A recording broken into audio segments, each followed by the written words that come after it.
lois datant de la fin du siècle dernier rendent obligatoire la natation à l'école, le pourcentage des personnes sachant nager est infime. Et tous les ans, au moment des vacances, on a à déplorer des centaines de noyades auxquelles on aurait pu aisément parer.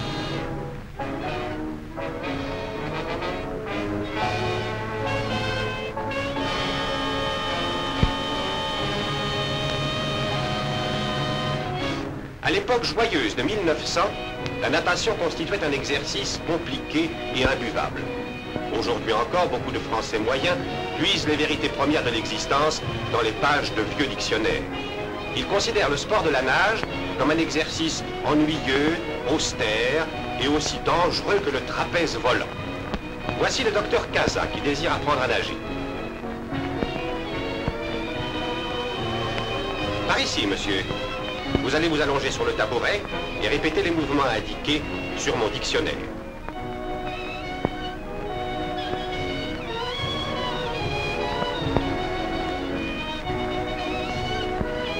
Lancez les bras en avant. 1, 2, 3, 4. Très bien. Soufflez. Inspirez. Joignez les talons. 3, 4, 1, 2, halte. Passons à l'application pratique. Il est toutefois prudent de se munir d'une ceinture de sauvetage.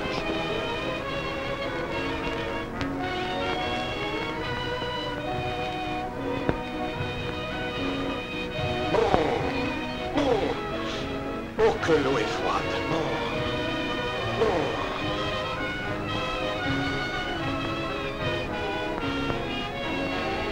Allons-y.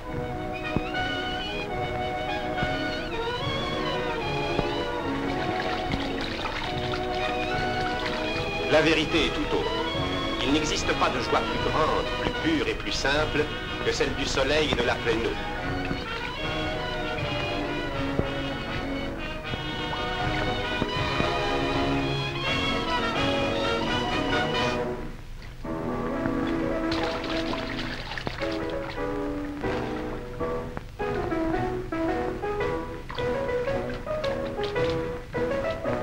Goûter la fraîcheur de l'onde, bondir sans retenue, ces plaisirs simples demeurent pourtant à la portée de tous. La natation, sport de base par excellence, convient merveilleusement aux organismes enfantins. Prenez par exemple le cours du professeur Deschamps. En accord avec les méthodes de la Fédération, il a conservé une partie, oh bien infime, des traditions de 1900. 1, 2, 3, 4. 1, 2, 3, 4. 1, 2, 3, 4. 1, 2, 3, 4. Les élèves déjà dégrossis vont s'initier au secret des nages plus modernes. Mais il ne s'agit là que d'une courte initiation. 2 à 3 minutes d'exercice et l'on va immédiatement appliquer dans l'eau les principes enseignés sur le bord.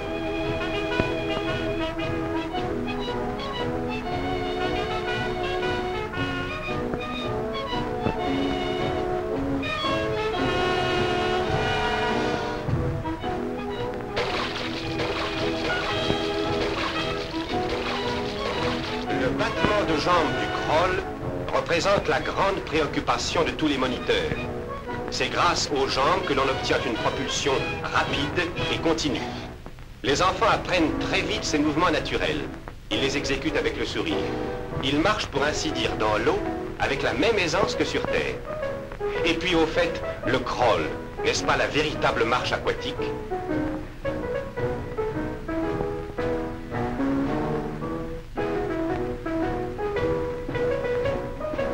La leçon va continuer par les plongeons élémentaires. Et gare au dernier qui hésite, le petit Michel s'en charge. Les battements, contrairement à ce que l'on imagine, s'effectuent de bas en haut. Le même mouvement en somme que celui d'une danseuse travaillant à la barre. Voici les battements du crawl étudiés à sec. Le crawl sur le ventre présente une certaine difficulté de respiration.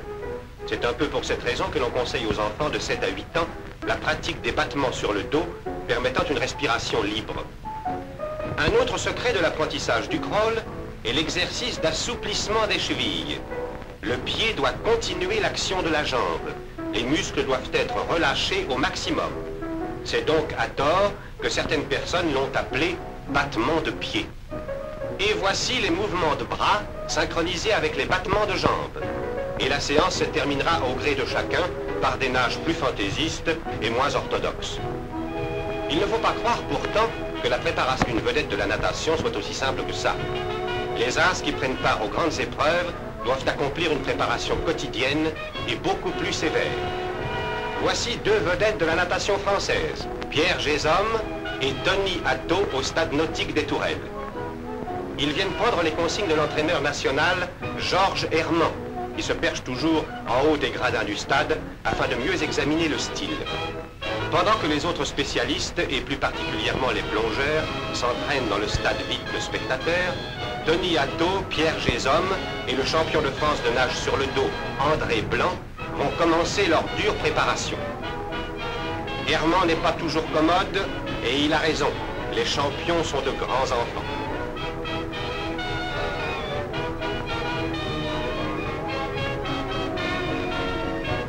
Tony Atto le premier. Attention, plouf. Le chronomètre de Herman contrôlera chaque longueur. 20 longueurs de bassin en crawl et autant en battement. 30 minutes de nage. De quoi s'endormir s'il ne fallait pas accélérer, accélérer, et ce ne sera pas fini. N'oublions pas que Georges Herman a sorti le plus grand champion français, Jean Taris, dont voici le style très pur et très personnel. Pendant que Gézom exerce ses battements, d'autres nageurs ont commencé leur entraînement. Jacqueline Seignol prend un départ en dos crawlé, nage particulièrement spectaculaire.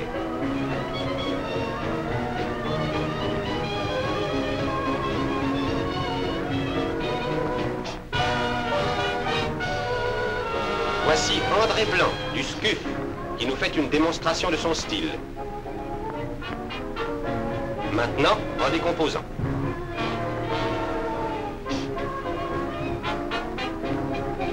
Toutes les lignes d'eau sont occupées par des champions à la recherche de leur forme.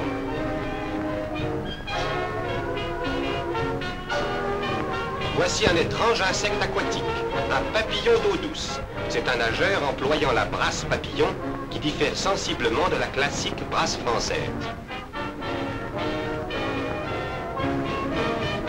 Et voici la respiration du crawler. Il s'agit de souffler dans l'eau, la tête immergée, et d'inspirer sur le côté dans l'entonnoir des remous. Ne croyez pas maintenant que Gézom et Atto s'en tirent à si bon compte.